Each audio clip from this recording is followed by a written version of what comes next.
Энэ Leaning чинь бүр Nike-г бүр дуусгахаар шийдсэн юм байна.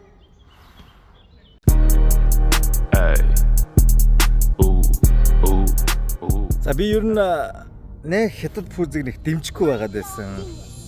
Дэмжихийг хүссэн. Өнгөрсөн жил Монгол очихдоо Leaning-ийн хэд хэдэн пүүзүүдийг Way of Weight-ийн пүүзүүд All City юу лээд. Углж үзэх нэг тэгж таалагдаагүй. Тэгээд ер нь болоогүй юм байна да гэж боддог байсан. За тэгээд сүүлд яг Kyrie-гийн фэн юм болохоор сүүлийн видео бол Kyrie-гийн пүүзэн дээр хийсэн. Над бол яхадэл санагдсан. Тэгээд жоохон research хийгээд энэ Jimmy Butler-ийн пүүз байдгийг мэдээд одоо жоохон удаж байгаа. Тэгээд хоёр дахь нь гоё юм шиг санагдаад байдаг гэсэн. Тэгээд гурав дахь нь сая гараад одоо дөрөв дахь мар гарчлаа. Гурав дахь нь сая жоохон хяндрахаар нь авч зүгээр сонирхоод үзье гэж бодоод авсан чинь зүгээр тарих зад Nike Adidas одоо үнэхээр step up хийхгүй ялангуяа Nike бол үнэн одоо disappointing амар муу байгаа.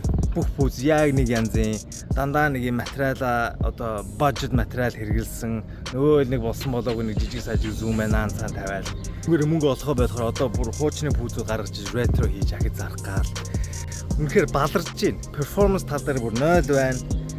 Тэгэхэд яг энэ үеэр Leaning энэ Anta 2 өстө хүч төрн амар гарч ирж ах шиг байна. Тэгээд Leaning бол үнэхээр амар юм байна. Энэ сүүлийн тэр Wade 12 үлээ амар үнэтэй пүүз. Тэрийг авъя гэж бодоод л байгаа. Авч чадвал бас бичлэг хийж үзүүлье. Тэр одоо хүн болгоно одоо пүүз ревю хийдэг хүн болгоны одоо топ 1-т байлаа. Үнэхээр тийм амар лаг байгаа мó тэр хайпын бас мэдэрчмээр байна. Тэрээс дотроо ийм carbon fiber plateтэй гэсэн. Миний хувьд одоо анхны удаа carbon fiber plateтэй пүүз үнсч үзээд ямар гоё байдгийг одоо мэдэрлээ. За тийм пүүзний зөөлөвчийн хувьд бол хамгийн innovative, хамгийн инновац шингэсэн одоо технологи гэж миний бодлоор бол хэлэхээр байна.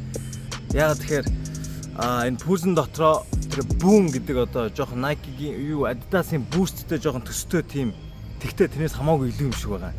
Тийм зөөлөвчөө хийгээд тэрний carrier foam болохоор cloud foam гэдээ бас нэг өөр одоо гаднаас одоо баригдаж байгаа энэ зөөлөвч юм бол арай жоохон хатуудуу мэдрэгдэхүүц.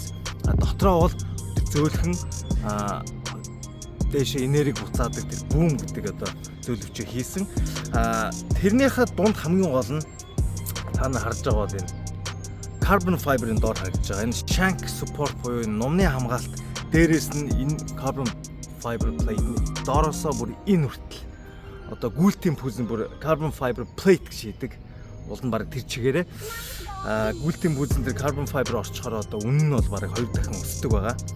За энийг бол саксны пүүзэн дээр бол хийсэн байна. За хийхдээ boom гэдэг тэр зөөлөвчнийхээ дундуур нь ингэж авчруулж хийсэн байна.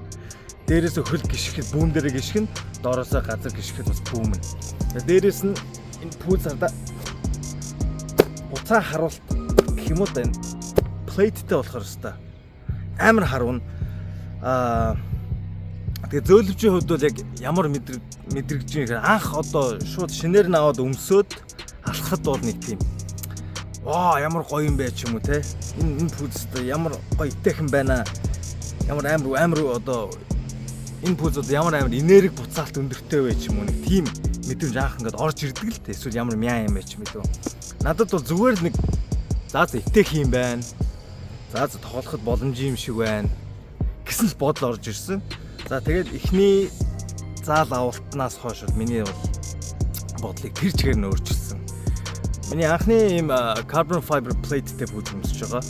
Ийм том одоо өөрчлөлт үзүүлнэ гэдгийг бодоочгүй явсан. Шал өөр байд юм байна. За зөөлөвч нь одоо миний хувьд бол зөөлөвч маш чухал байдаг.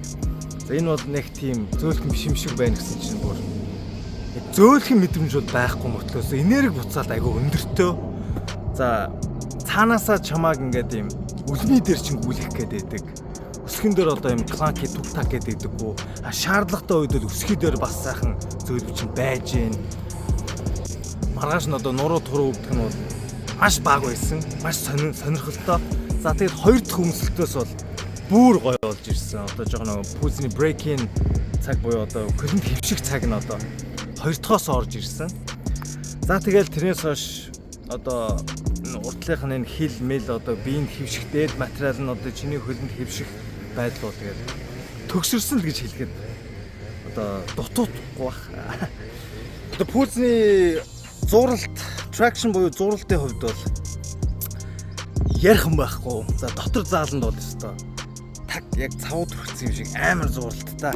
За энэ яагаад вэ гэхээр одоо Lenin-гийн шинэ гаргасан технологи гэсэн GSU гинэ.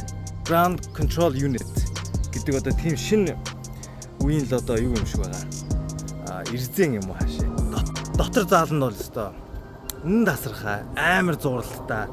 За тэгээд энэ бичлэг хийх гээд би гадаа сая л гаргаж ирлээ л дээ. Энэ дээр нэг хэдэн бюро авах гээд тэгээд тэгсэн чинь манай энэ газар чуугаас амар балиар арцгаар болохоор энэ пүүзний удыг ингээ харуулаад да. Том орн молт одоо хуулаад авцсан юм шиг. Амар муухай болгоцсон байна. За пүүзний доодох одоо хэн ямар вэ гэхээр одоо Jimmy Butler-ийн одоо JBX-ийн лого шүү дээ. За энэ логоны хэлбэрийг одоо наан цаана оруулаад ерөөсөө араас ингээд одоо зурцсан, наацсан гэх юм уу. Энэ бол ажлаа маш сайн хийж байна. Энэ нэг хэндич биш бах энэ GSU гэдэг энэ резин өөрөө бас амар сайн зуралттай юм аа. За тэгээ миний зөвлөхөр бол дотор бол тасархаа, гадаа бол хизээж битээ гарга. 3/3-ын нөгөө эрзэнтэй шал байдаг шүү дээ. Тэрэн дээр бол зүгээр юм шиг байна. За энэ пүүзний маань өмсгөл бол ер нь яг арзмаартай. Би бол яг өмсдгөө авсан. Гэхдээ нэг жоохон зайтай юм уу? Энэ харин юу юм бэ лээ? Арзмаар Lenin-гийнх ч одоо жоохон Adidas шиг юм бэ лээ. US 9 гол 42 3.1 42 хагас биш. Тэгэхээр миний хувьд бол урдаа жоохон зайтай санагдсан. Гэхдээ зайтай байх нь бол зүгээр.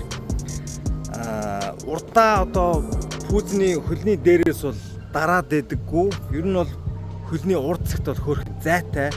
Сайн үдцсэн багт бол локдаун буюу хөлийг доошоо барих чадвар бол маш сайн. За энэ хил бол эхэндээ жоохон тийм хатуудуу юм шиг мөртлөөсөө яг нэг хэд өмсний дараа бол яг ингээд биенд чинь суугаад, хөлөнд чинь суугаад, үдээсний хэв ороод яг сайхан суугаад өгчөж байна. За пүүзний артлын нэг илүү хэсэг бол чамд ерөөсөө гай болохгүй. За тэгээд ерөнхийдөө доороо carbon fiber plate тавьсан. За тэгээд пүүзний урд хэсэг нь болохоор юм нэлээд өргөн бейстэй гэж ярьдаг. Тэгээд өсгийн ч гэсэн доошоогоо юм өргөндүү те спорт машин шиг. Тийм болохоор ер нь бол хөлчин бол пак газар бол хаашаа шүтлэхгүй хоёр тишээгээ. Нэг удаа пүүз юу шагаагаа жоохон гიშингээ алдсан. Тэр бол зуралт дэндүү их учраас ингэсэн чи хальт амар зураад хөлөө нэг хальт ингэдэж штэ. Тэгээ жоохон айсан. Тэрнээс хойш бол асуудалгүй болсон. Нэг тийм айгаадах зүйл байхгүй. За ингээд бичлэгээ үзсэн та бүхэндээ маш их баярлалаа. Дараагийн пүүзийг би нэг юм Nike-гийн ахиж гаргасан ретро пүүзэн дээр хий гэж бодож байгаа. Тун удахгүй хийх баха найдаж байна. За бичлэг үздэг та бүхэнд бүгдэнд баярлалаа. Цаашаа хэрэгтэй хүнд түгээгээд лайк, шеэрээ дараарай. Бай.